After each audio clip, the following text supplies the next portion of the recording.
Alright, so this is the preparing dilutions, graphing, and analysis. So the first thing to do is put your name at the top, here and here.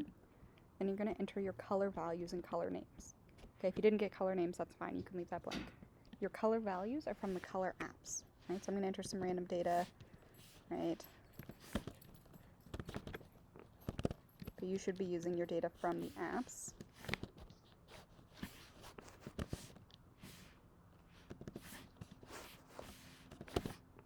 Whatever that happens to be.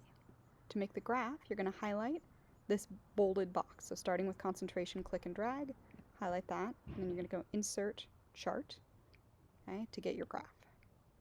It should hopefully pop up as a scatter plot already, but if not, you can change the type over here. Okay. Then you want to make sure that everything looks good. So you should have a set of red dots and a set of blue dots. Okay, if you have other sets of dots, then something has gone weird.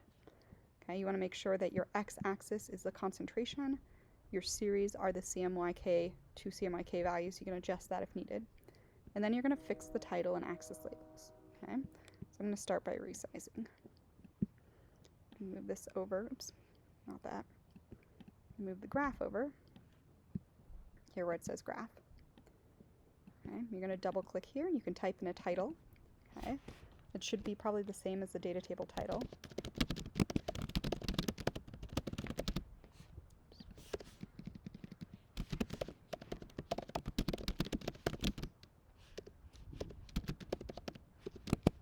And then as you can see, it's too big right now. It's not going to fit. So you're going to highlight it and go auto, change the font size to like 14, right? So this is over here, the title font size. Okay, make it smaller.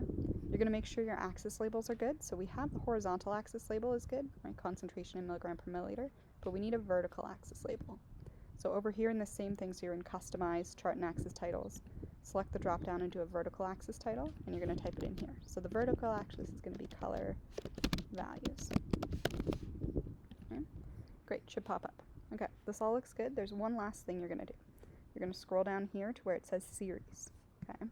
If these are all closed up, you'll see it right here, but you're going to open up the series tab. Make sure it says apply to all series, right? And then scroll down and you're going to check trend line.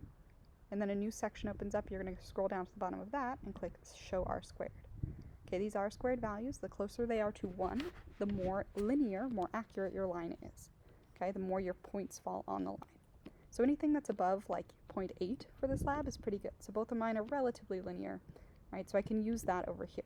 So I'm saying, did I successfully make accurate dilutions of Kool-Aid? So I would be able to type in here, yes, I made accurate dilutions of Kool-Aid. You're going to explain using both looking at your well plate and looking at your graph. So looking at your R squared if they're close to 1, and then possible errors. That's basically it. Then you're going to download it as a PDF, and you're going to submit the PDF to Canvas. That's all.